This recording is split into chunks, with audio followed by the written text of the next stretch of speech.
All right, so we're gonna go ahead and jump into some topics. First thing I just wanted to kind of mention, if y'all haven't heard, there's an official writer's strike in Hollywood. You know, from the East Coast to the West Coast, any person that writes for TV shows or movies or any of that sitcoms, they're on strike officially as of Tuesday, yesterday. Um, and so, companies like Saturday Night Live, who go live every Saturday, their writers aren't working, so they're going to have to just show reruns. Companies like Marvel, who make big movies, and DC, all of them, their writers are on strike. So they're going to probably still get their movies, but it's just going to be pushed back. Like, we're going to have to wait until this strike gets resolved. Apparently, the writers have been trying to get more money because they said that, out of the money that these movies make, they get like chump change, you know what I mean, from that. And so, according to what I've heard, the companies that pay them have offered them more money, but it wasn't enough. So they said, nah, that ain't gonna cut it. We going on strike.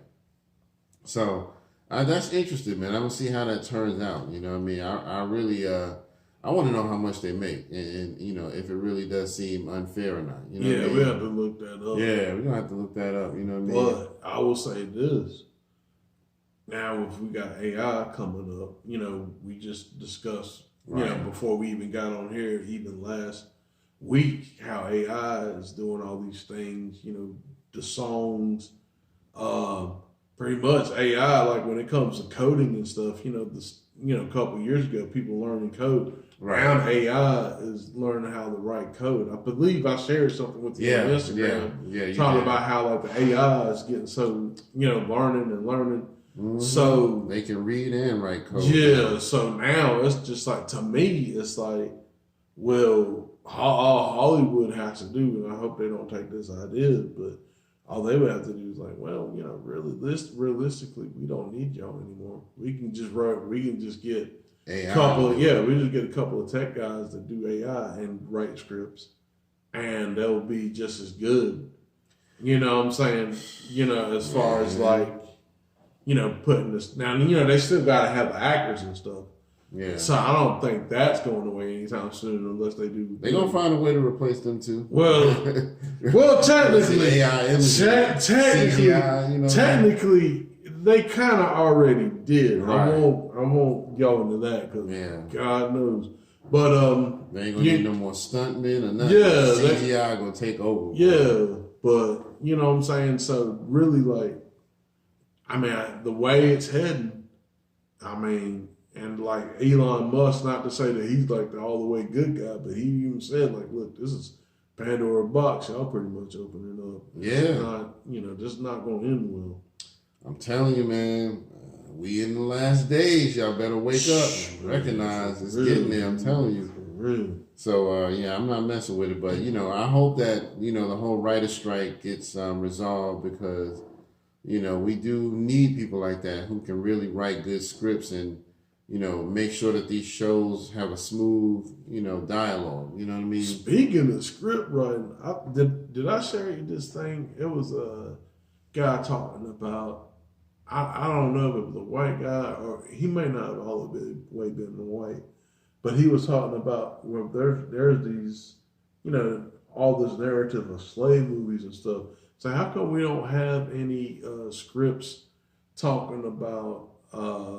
I forgot the guy. He fought he was a black man that fought in the Civil War. He went undercover as a Confederate. Oh wow! Took they shit. Wow. Yeah, took over their prison. Took they shit. It was like all types of shit they did. Damn. And like what I'm saying, and got he did all this stuff, and he went undercover and did all this stuff like. Stuff that was really unheard of, like him being a black man. He's like, dude, how come we ain't got no shit like this in Hollywood? Where's the script for this? Yeah. It's like, this is perfect. You know what I'm saying? So, you know what I'm saying? So it's like, it's just funny, like, we have these narratives and, going back to these writers, it's like they write them, not necessarily that they write themselves in the corner or they run out of ideas. It's just that like everything has been kind of done already. Right. And it's like, how come we ain't, tapping into other things? You know what I'm saying? So. Yeah, I agree. Definitely agree with that, man. So yeah, we'll see what happens with that, man. But yeah, so we can let's move on, I guess. Let me mention this. I really feel bad. Jamie Foxx got a real, serious health situation going on. Like a week or two ago, they had announced that he had been rushed to the hospital. But I kind of dropped it because somebody came out, I can't remember who it was, saying that everything was doing good. He was getting better. I think he maybe had said a few words and maybe sent some words to his fans like, yeah, I'm doing good, blah, blah, blah, don't worry about it. But now they're talking about, nah, it's still a serious situation. I think he's still in the hospital. Dang, man. So, I think my man Charlie Mack, who's connected to a lot of artists in the music industry, he was the one who kind of put it out there. I think Tiffany Haddish talked about it a few days ago, saying that, she was asking for prayers, and Charlie Mack also was asking for prayers. So whenever people do that, man, that means it's serious. He didn't tell us like what specifically is going on, but he was like, trust me, Jamie still needs your prayers. So I just want to extend that and just say, everybody, send your thoughts and prayers to Jamie Foxx, man, because he's too young to be dealing with real serious health issues, man. Yeah, no doubt. And we need him in the industry. No doubt. Yeah. So yeah. Did you have anything you want to say about that? Nah, man. Just hope, man. Yeah, I really hope he gets get the help and the treatment he needs. Does anybody really know what's? Not really. I want to say they said it might be something with his heart, but I can't remember for sure. But that sounds like a lot of not to cut you off. What happened with Bernie Mac? Yeah. Bernie Mac, he had something that was realistically. He had sarcoidosis. Something like that. Sarcoidosis. Yeah, it was something that was like really treatable. Yeah. And he just went on out. Yep. Out of nowhere.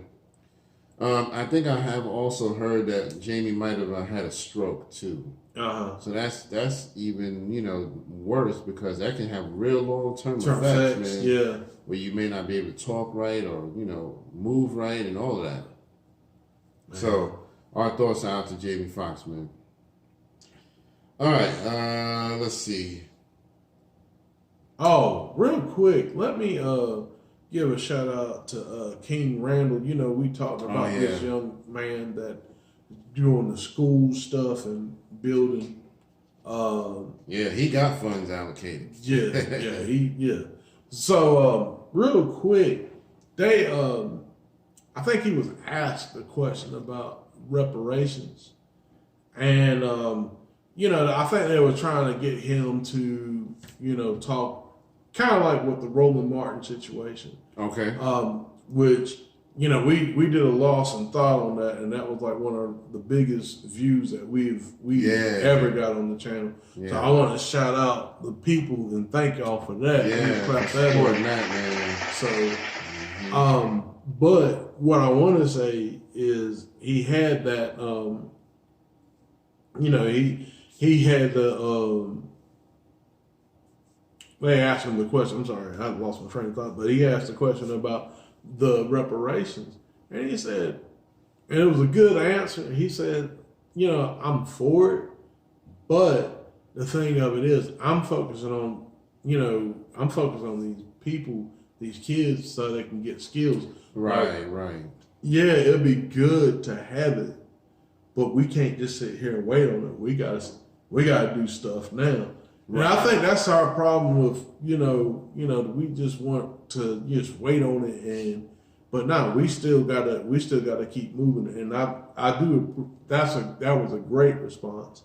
And then, and just because, and that's the thing I think that, people like Roland Martin fail to realize. It's just like, okay, everybody can't just, like, we might be, let's say I do one thing, like I use a hammer to put in nails in wood. You cut pieces of wood. Right. All right. But the thing of it is, yeah, we're doing different things, but we're trying to build. Let's say we're trying to build a crate, or we're trying to build, a table. We have different processes to go about building the table. Okay. Everybody can't be like, oh, well, you got to be politically smart. You got to do this. You got to tell people to vote. Blip, blip, blip, blip. Like, no. Like, okay, that's cool. But that's your lane. Right. And it's fine for you to have your lane. If that's what you want to do, that's fine. That's your lane. But my lane, what Randall was saying, Mr. King Randall, I'm sorry, what he was saying was, listen, this is my lane. I'm focused on training up these kids to have skills, so they don't have to ask for anybody a job, or if they they have a job, their skill will be in demand. That's what this man is doing, and I applaud him for that. So man. So I definitely support that, man. I mean, I think that's a very well spoken answer, because that's more important. Getting to teach the youth. I teach the truth to the young black. I say, hey, youth, here's the truth. Better start wearing bulletproof. That's that old DB. Yeah. But yeah, you was on one too. The other joint. Kick the truth to the young black youth. But yeah, so shout out to Wu-Tang. You know what I mean. But yeah, I agree with what he said. You know what I mean. Reparations is great, but we can't sit around and just wait for that. You know what I mean. Mm-hmm. And speaking of reparations, let me just say this. I thought it was funny, that guy we talked about, that black Congress, what is he, a senator or a congressman or something? The one we were talking about. The senator, yeah, Robinson. Yeah. He said, he came out recently and said that black people should leave reparations alone because we're not owed anything. And in fact, we owe reparations. That we should be paying reparations to the people who lived before us. I don't totally agree with that, because the thing of it is this, and what I'm saying, I will say this, I respect his opinion. I do not agree with it, because every group had reparations except us. Yeah. Every group. Yeah. After slavery, the people that were the slave masters on those plantations, they got reparations. They were the first people I didn't know that until like a couple of years ago. Yeah. Yeah. I didn't find that out until recently as well. Yeah, that's what I'm saying. So everybody got reparations except us. Yeah. And, what I'm saying? There was a payment made to the Jewish people at some point. Yeah. My bad. The J's. Yeah, what I'm saying? We can't. You know what I'm saying? They'll come up there. Yeah, come up there and say that word. Yeah. Push the button. Be like Dave Chappelle. There's 2 words in the English language that you cannot say. The and Jews. Shit don't go well at all. Right. We are humbly, please do not cancel us. Yeah, we are low budget, no budget, very low podcast. Yeah, that's what I'm saying. So, but anyway, but yeah, I just thought that was funny that he said that. I don't agree with him either. You know what I mean? Yeah. But I don't know, man. He's a little on the radical side for me with that. Yeah. But anyway, we can skip on to the next. Let me see. I want to give a shout out and rest in peace to Heavy D. They have made a monument in his hometown of Mount Vernon. Mount Vernon. It's not a sculpture of him from what I saw. It was like a big archway looking thing, and it was a monument to him though. So I'm assuming they're gonna have some type of inscription on it about him and things like that. So, but I think that's cool that Mount Vernon honored him like that. You know what I mean? Because Heavy D meant a lot to the culture. Yeah, let's clap it up. Yeah, man. Yeah, Heavy D was very important. I mean, just like we had that conversation about certain people in hip hop were important in their own right. We were talking about MC Serge. We were talking about MC Hammer. How they had different views and different ways to go about hip hop, but both of those views actually helped it to grow. Right. So, you know what I'm saying? And Heavy D is an interesting case because he was pretty much on all sides of hip hop. He was on the pop tip. He was on the underground tip. Yeah. He was like my man commercial tip. Yeah. Like he was on, like it was just so many aspects that Heavy D touched. You know, as far as like hip hop was, like if you go back and listen to him, like I definitely think he's one of the most versatile like artists like in hip hop, very versatile. So I mean, yeah, I have to give, man, Head was like that dude. Yeah, man. Really. He was one of my favorites coming up, man. I was real shocked when he passed away. Yeah, man. I want to say it was 2015 maybe? Was it Yeah. 2015? No. He died. No. You're right. I might have to Google it. But I'm either just way, thinking, because I was thinking, the other dude died at 20. What was it? Troy T. Roy. Oh, remember Troy T. Roy. Yeah, remember that was the first. Yeah, he was the first one to pass. He passed like, when was that? That was. That was late. That was in the 90s. Yeah, he was, and that was and he was. 20, I was still in New York at that time. Yeah, he was 22, and Heavy D was 44. Yeah. Away. So that was crazy. Man, that was real crazy. I remember when they told me about Heavy D, I was like, "You gotta be kidding!" And Trouble T. Roy too, because it's funny because I just met him 2 weeks before he passed. You know, in New York we got those White Castle restaurants. You know. And I was at a White Castle up near Baychester, and he came in there with, you know, a few of his people. And, you know, he was a cool dude, man. You know, it was just cool to see that he, you know, was just out and about, you know, not walking around with a huge entourage. You know, just him and a couple of guy friends. And, you know, and next thing I know, a couple of weeks later, it was either a week to 2 weeks later, they was like, yep, he died. I was like, son of a. And then Heavy D, you know, I think he, I want to say he had like maybe a heart attack or something. I know they said he kind of passed out. He was walking down a walkway or something and he passed out. But, you know, rest in peace to both of them, man. Because, man. They meant a lot. So, all right. So, you know, we can talk about, I want to get the quick stuff out of the way. BET has a new contest going on. You know, I thought it was kind of cool, you know, them called the Greatest Rap Crew of All Time. And so they're doing kind of a bracket system, a bracket of East Coast, a bracket of West Coast, and as they narrow each bracket down, they're going to narrow it down to the two. And so some of the matchups that they put together, I don't think are, you know, great, but, you know, still I commend them for doing it just to support hip hop and, you know. But one of the ones they just did this week was Death Row versus the Hieroglyphs.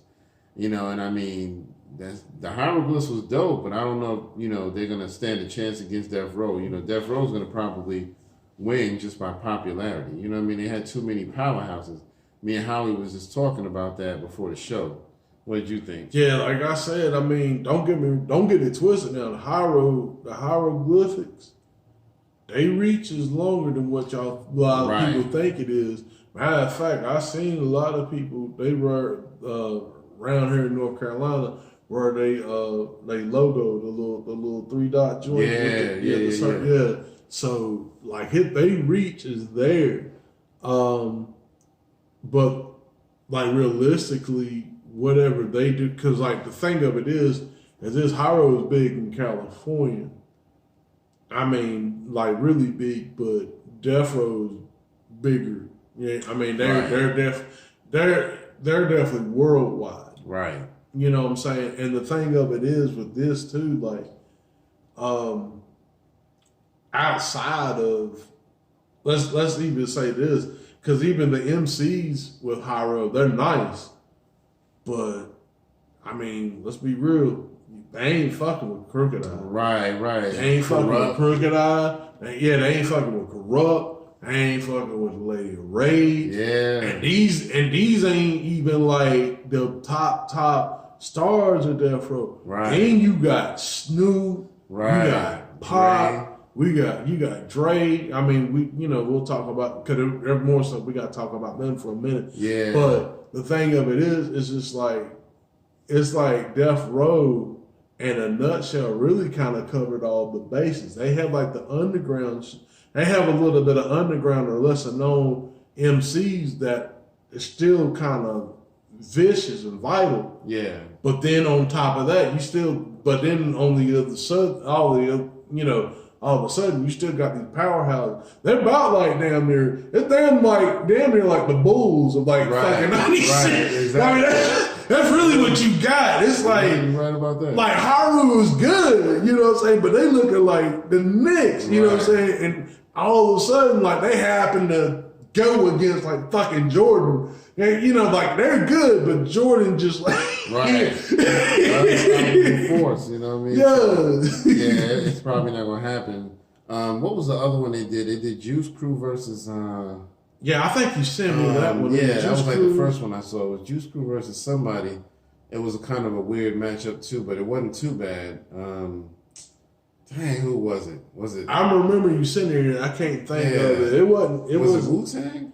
I don't think it was Wu-Tang. I think it was a little bit more of a modern group. Right. But either way, it's. I think it's cool that BET's doing it. You can go online and vote for who you want, in each bracket. But let's talk about the Juice Crew, man, because realistically, though, that's, we was talking about even like, I think, me and my girl, we was talking about a while back, we was talking about like the families of hip hop, like who was like the biggest family, like, of hip hop. I said, well, shit, it's fucking Juice Crew, hands down. Right. Like, you know what I'm saying? Like, hands down, it's Juice Crew. You know what I'm saying? Like, they had fucking like Kane, Cool G, fucking Marley. You know what I'm saying? Like, yeah, man, Marley, Shan, like, man. Shoot, man, it was just Roxanne, Shantae, like, hands down, like, they had a fucking powerhouse. You know what I'm saying? So I don't know what, group they went up against, but even then it's just like even they like, I would say not the, and I'm not trying was it the Native Tongues? I think it might have been Native Tongues. Nah, I'm sorry, man. Juice. I love the Native Tongues, but the Juice Crew from up on the floor. Right. I'm sorry. Right. I mean, they love nice. I mean, Daylight definitely got, Daylight's got some of the nicest shit. And they definitely, influenced the culture. But, man, I don't know, man. It ain't. Yeah, I mean, because shit, you got, I mean, they kind of like Death Row in a sense. Yeah. In a sense. Because they have, and not them saying that they low tier MCs. Right. But you had Craig G, Master Ace, I would give maybe Shan a little bit, you know what I'm saying? He's a little higher. I think he was a little higher tier because of all the things what he did. Yeah. But then outside of that, you got fucking Cool G Rap, and fucking like, Kane. Granddaddy IU, rest in peace. You know what I'm saying? You got, you know what I'm saying? You got, man. You know what I'm saying? And even, plus, Jizza actually came out on Juice Crew before he got into forming the Wu-Tang. They just didn't let him do the music that he wanted. They was trying to get him to do pop crossover type shit. Yeah. And so he actually released the album with them. But anyway, you cool. I mean, Roxanne Shantae, shit, she body niggas. Right. For real. Yeah, so you got, you know what I'm saying? It was basically like the Native Tongues. Don't get me wrong, like I said, realistically, I mean, you can give it to Q-Tip and Phife Dawg. You can give it to, you know what I'm saying? But realistically, though, like, people don't look at them in like an individual MC. They look at them like groups. But like out of the Juice Crew, like, you can't tell me like Kane that nigga. You can't tell me. Come on. Man, you know what I'm saying? I mean, it's like when they did the verses with Kane and KRS. I mean, ain't too many people can go up against Kane or KRS. No. You had to put them two together. Yeah. So like I you know what I'm saying? I don't know, man. I think, you know what though? I think realistically, if the brackets, I think it's going to end up between Death Row and Juice Crew. Yeah, I can see. I mean, I can honestly see that. I can see that. I can honestly see that. That would be the man. That would be the matchup right but there. You know what? You know, if you know, tell me what you think about this. How about Native Tongues versus the Soul Equestrians? Because they on a similar tip. You know what I mean? They're all into the Afrocentric, pro-black, you know, movement and all of that. And so even though they're different generations, they're not that far off. You know what I mean? So their styles would be kind of dope to put against each other. That would be kind of tough, man. Yeah, that would be a tough one. Because that almost, well, it kind of blend into each other. Because then especially looking at the Roots, right? The Roots have worked so much with, especially with like In Common, they work with so much with Daylight. Yeah, man. So that would be kind of. Yeah, but I would like to see that, you know, in the bracket. That would have been better for me bracket. Yeah. But yeah, Juice Crew mopping the floor, Native Tongues. Dude. Someone might disagree, but I just yeah. But Juice Crew, I'd rather see them against, I don't know, Wu-Tang or something. I don't know. Yeah. You know, you need somebody who's a powerhouse to stand up against the Juice Crew. Yeah. So it's hard. You know, ain't too many powerhouses out there unless you do like the Hit Squad, put PMD and people like Redman and DOS Effects and all of them back as the original Hit Squad and put them against like a Juice Crew. Yeah. You know, they would stand a chance on that. But I don't know, man. Because like I said, if it's, you know, at the end of those brackets, I think, you know, either Juice Crew or Wu-Tang versus Death Row would probably be like, you know, where it's at. Yeah. Like, really, I could see that. I mean, you know. I could definitely see that. Yeah. Oh, and speaking of greatest crews of all time, I think it was maybe Boom Bap Nation or one of the hip-hop pages I follow, said that one of the Migos said that they were the greatest group of all time. And so he was like, do y'all agree? And I did comment on it. I was like, I'm sure they were great for this generation, but to be the greatest of all time, you got to go through Run DMC, you got to go through EPMD, you know what I mean? You got to go through Wu-Tang, you got to go through Juice Crew. I'm sorry, I can't give you greatest of all time. I'll give you greatest of this generation because there ain't too many groups these days. A lot of people are just they still got to go through BDP. Right. Can you name? I'm sorry, Migos, and you know, shout out to Quavo because he watched the show for a little bit. He probably don't watch us no more. Right. But I'm sorry, y'all ain't did no shit like BDP. Y'all didn't shut down a whole fucking borough. Right. Exactly. And fucking borough wasn't doing shit until like '94 until like Nas came out. I'm sorry, I ain't did no shit like that. Yeah, man. I can't see it. I mean, I can't see. I got a lot of respect for y'all, and I appreciate what y'all did for the generation. But all time, I can't do it. They definitely, as far as like the cadence and things go, like someone brought up.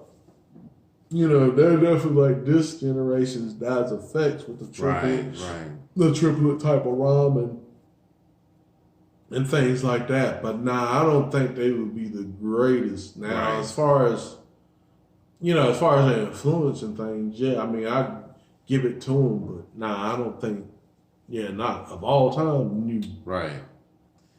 But yeah, y'all can definitely go and vote. I think it's on the BET website. You can vote on there. Yeah, I'm definitely going to let us know in the comments too. Yeah, I'm definitely going to have to. I'm going to go through and check that out because that's really interesting. And at least, I mean, even if you don't agree, at least it's something like a little bit better, and it's a little bit more controlled, right? And it makes more sense, and people can actually have a decent conversation about it, as opposed to like, well, this is the list we put together, and then it's just some bullshit. Yeah, and I mean, if BET, and I don't know if this is part of the people who just you said like brought them out, like maybe Brian Allen and Tyler Perry.